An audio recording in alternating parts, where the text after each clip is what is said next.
Il-ħadd filgħodu ttellat il-15-il edizzjoni ta' Festa Ċitru li ġiet organizzata mill-Uffiċċju tal-President f'The President's Kitchen Garden f'San Anton. Waqt din l-attività nbih l-arenġ, lumi u frott ieħor ta' ċitru. Maqtuħ mill-ġardinara u mit-tfal tal-iskola li jżuru l-ġonna tal-palazz. Filwaqt li nbiegħu wkoll kejkijiet u ħelu magħmul mill-arenġ bil-fondi kollha jmorru għal Dimozzo Community Chest Fund.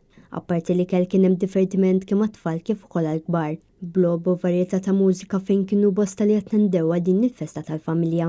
Il-President ta' Malta George Vella spjega iżjed dwar din l-attività filwaqt li ringrazzja lil kull min attenda u għen sabiex din l-attività tkun possibbli.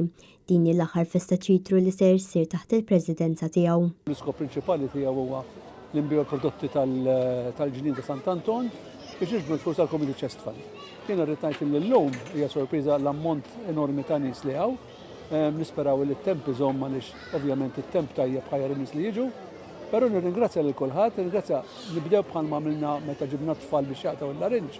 Nirringrazzja ħafna l-ġardinara li ħadu ħsieb biex raw matul is-sena l-arenġ jikber. Min-naħa l-oħra, il-ħafna volontieri li għandna hawnhekk li qegħdin jgħinu ħalli nbijaw dal-prodott minn hawnhekk. Jade England għal Net News.